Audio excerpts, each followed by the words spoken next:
Salut à toi et bienvenue sur HTA Hack ton anglais, la chaîne pour que toi, lycéen, étudiant ou jeune diplômé, tu puisses rattraper le temps perdu en anglais. Donc je te retrouve aujourd'hui pour la dernière vidéo sur les adverbes.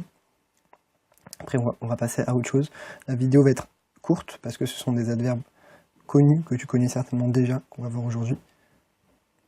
Donc pour commencer on va voir then, qui signifie alors, ou, ensuite, puis.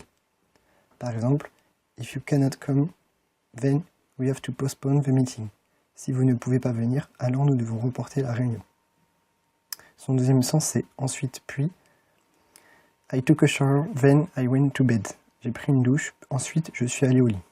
Donc là, le premier sens, c'est une conséquence. Donc action B, action A, alors action B.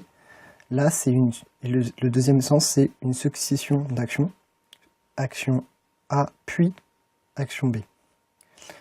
On continue avec up, donc qui signifie en haut.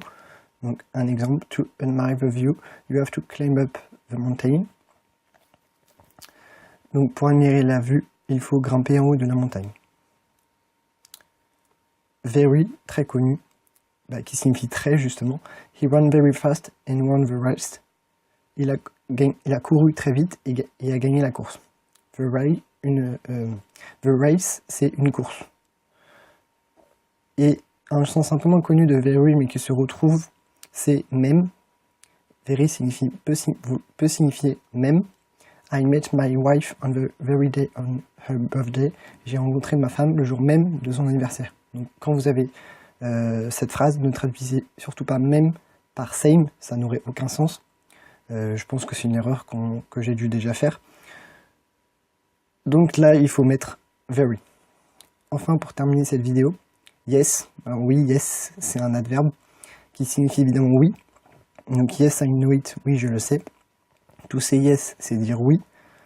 En réponse à une question négative, yes signifie si. Don't you like it? Yes. Donc tu ne l'aimes pas? Si. Et enfin, yes peut être un non. Donc je vous l'ai mis là pour que tu le saches. Je te l'ai mis là pour que tu le saches. Is that a yes? Est-ce que c'est un oui? Est-ce que c'est oui? Donc voilà, comme promis, c'était pas trop long. Je pense que tu connaissais la plupart de ces adverbes, mais c'est toujours bien de les revoir. N'oublie surtout pas les règles sur les adverbes que je t'ai présentées lors des dernières vidéos, sur leur position. C'est des questions qui reviennent très souvent dans les concours et tout, et encore une fois, c'est le genre d'erreur que les profs repèrent tout de suite. Donc voilà, j'espère que ça t'a plu. Demain, on se retrouve pour totalement autre chose. On va voir les mots qui veulent dire plusieurs choses, ça va être une grosse partie, je vais faire 4 vidéos là-dessus. Et ensuite, on aura fini les vidéos sur les 100 mots les plus utilisés en anglais, et on passera à des points plus précis. On entrera vraiment dans le vif du sujet. Donc voilà, j'espère que cette vidéo t'a plu, et je te dis à demain.